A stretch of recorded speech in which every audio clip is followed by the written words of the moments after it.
रौनक अब चुड़ैल, गांव के लोगों और अपने डर के बीच फंसा हुआ था। हर रास्ता बंद था, हर कदम मौत की ओर ले जा रहा था।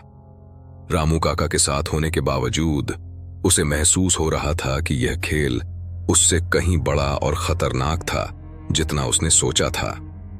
अब सवाल सिर्फ यह था कि इस खेल का अंत कैसे होगा। रौनक और रामू काका धीरे धीरे झील के पास पहुंचे, जहां धुंध छाई हुई थी। रामू काका ने रौनक से कहा, बेटा, यह खेल अब खत्म होना चाहिए। मैंने बहुत समय तक यह राज छिपाया है, लेकिन अब इसे खत्म करने का समय आ गया है। उनकी आवाज में भारीपन था, जैसे उन्होंने वर्षों से यह बोझ अपने कंधों पर उठा रखा हो। तभी अचानक झील के बीच से तेज हवाएं चलने लगीं और पानी के अंदर से वही भयानक चुड़ैल प्रकट हुई। उसकी लाल चमकती आंखें रौनक को देख रही थीं। उसकी आवाज अब और भी भयानक थी। रौनक, तेरी बारी आ गई है। रामू काका ने कांपती आवाज में कहा, यह चुड़ैल वो नहीं है जो तुम समझ रहे हो।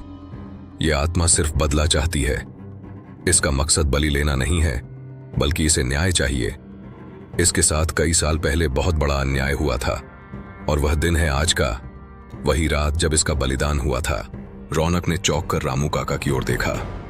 काका, आपने यह सब छुपाया क्यों? रामू काका की आंखों में गहरी पीड़ा थी। यह मेरे ही कारण हुआ था।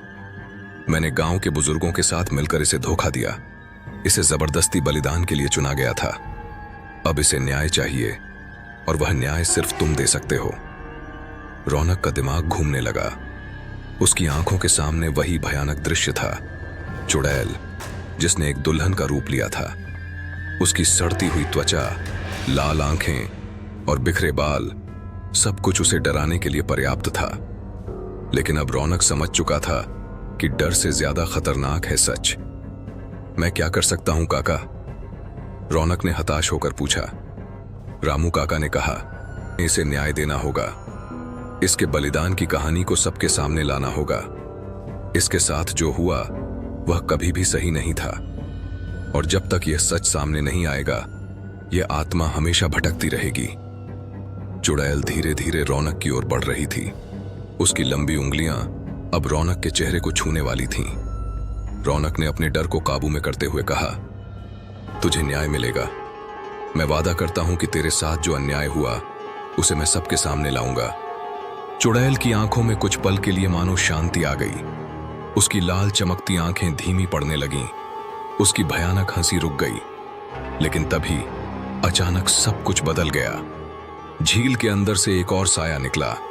एक बूढ़ा आदमी जो गांव के सबसे पुराने बुजुर्गों में से था। वह रामू काका के साथ था, लेकिन उसका चेहरा खून से सना हुआ था। उसने चुड़ैल की ओर इशारा किया और कहा, यह कभी चैन से नहीं जी सकेगी। इसे हमेशा के लिए खत्म करना होगा। रामू काका चीख पड़े, नहीं, यह अन्याय मत करो। यह आत्मा न्याय की हकदार है। वह बूढ़ा आदमी चुड़ैल की ओर बढ़ा, और तभी हवा में बिजली की तेज चमक आई। चुड़ैल ने अपनी सारी शक्ति इकट्ठी कर ली और बूढ़े आदमी की ओर झपट पड़ी। दोनों के बीच एक भयानक संघर्ष शुरू हो गया।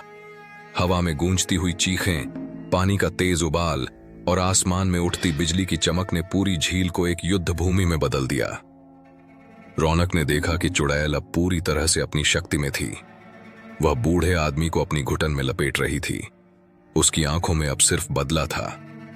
लेकिन तभी रामू काका ने अपनी छड़ी उठाई और चुड़ैल की ओर इशारा करते हुए कहा, रुक जा, तुझे न्याय मिलेगा, लेकिन इस हिंसा से नहीं। चुड़ैल की चीखें धीमी पड़ने लगीं और वह बूढ़ा आदमी नीचे गिर पड़ा। उसकी आंखों में भी एक रहस्यमयी चमक थी। चुड़ैल ने एक आखिरी बार रौनक की ओर देखा। उसकी आंखों में अब कोई बदला नहीं था, सिर्फ एक गहरी शांति थी। उसने धीरे धीरे हवा में घुलते हुए कहा, मुझे न्याय मिला, अब मैं चैन से सो सकूंगी।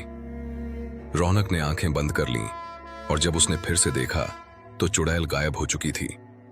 रामू काका चुपचाप खड़े थे। उनके चेहरे पर एक अजीब सी शांति थी। सब खत्म हो गया बेटा, उन्होंने धीमी आवाज में कहा। रौनक ने गांव की ओर वापस जाते हुए सोचा, क्या यह सच में अंत है या यह सिर्फ एक नई शुरुआत? गांव में अभी भी एक गहरी रहस्यमयी ऊर्जा थी। हर कदम पर उसे लगता था कि कोई उसे देख रहा है, लेकिन वह जानता था कि वह इस खेल का हिस्सा नहीं बनेगा। उसने खुद से वादा किया कि वह इस गांव के इतिहास को दुनिया के सामने लाएगा, ताकि किसी और को इस खौफनाक खेल का शिकार न बनना पड़े। लेकिन फिर भी उसके दिल में एक सवाल बाकी था। क्या सच में वह इस भूतिया खेल से बच पाया था, या यह सिर्फ एक और चाल थी